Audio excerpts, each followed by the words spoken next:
So the latest in music business is about this label executive named Boomay and the well-known artist named Roscoe Dash. And everybody wants to know who is in the right and who is in the wrong in this situation. And I'm here to explain it to you. And then you can decide at the end of the video who you think is right and who you think is wrong. What I will tell you is that Roscoe Dash was an up-and-coming artist when he met Boomay. He had a song that another producer had made called Vibe Beats. That producer was unable to be reached. If you're an artist, you know Vibe Beats. You already know about that. Comment if you ever had a beat from Vibe Beats. So he meets Boomay. Boomay gets a producer to remake that beat. Even though it was the same beat, it is now a new creation because Boomay has now gotten someone else to make the beat. When Boomay gets somebody else to make the beat, he gets Roscoe in the studio, finalizes the record, and he takes 50% publishing and administrative rights. Roscoe finds out a couple of years later, or a couple of times later, I don't know the time frame, and he is very upset because there was a lack of transparency. So this is where I want to explain to you guys how this works. Was Boomay absolutely wrong? Yes, he was. Why was he wrong? He was wrong because he did not communicate what he was doing.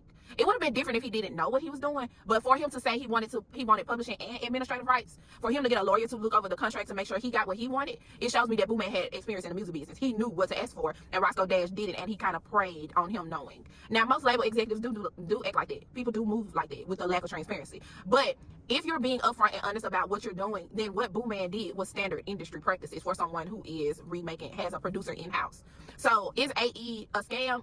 Yeah, because he's not telling people what he's doing. But is what he's doing standard music practices? Yes. When you're working with a label, a management company, any type of person who is dealing with the making of your sound recording, meaning they're writing, they're producing, but especially when they're a producer. When a producer is working with your sound, unless you have paid this producer cash and y'all have a contract saying he does not own parts of the song, he absolutely owns 50% of the song off top. That's just standard industry practices. So this is what I will use this experience to explain to what artists should be looking for. You should, first of all, you should get your own lawyer.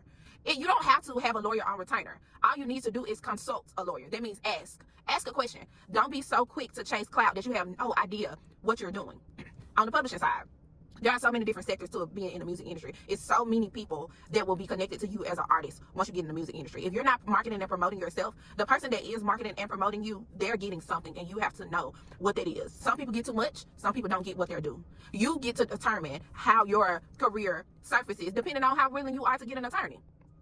Me personally, this Boomay and Roscoe Dash thing shows you that you cannot use what they call common sense, because common sense is irrelevant in the legal system. In legality, what you think someone should do is irrelevant. They only have to do what the paperwork says. Now, this is my little theory and just my little question that I want to pose just to give you guys something to think about. Boomay says that he sold Roscoe Dash's contract for $250,000, but in another part of it, he says that he made millions. So if he made millions off of Roscoe Dash, did he really sell the publishing rights, or did he sell the rights to the administration of the publisher? You let me know what you think. All right, come back for another video. Comment and tell me what y'all want to know, what y'all want to learn, what y'all think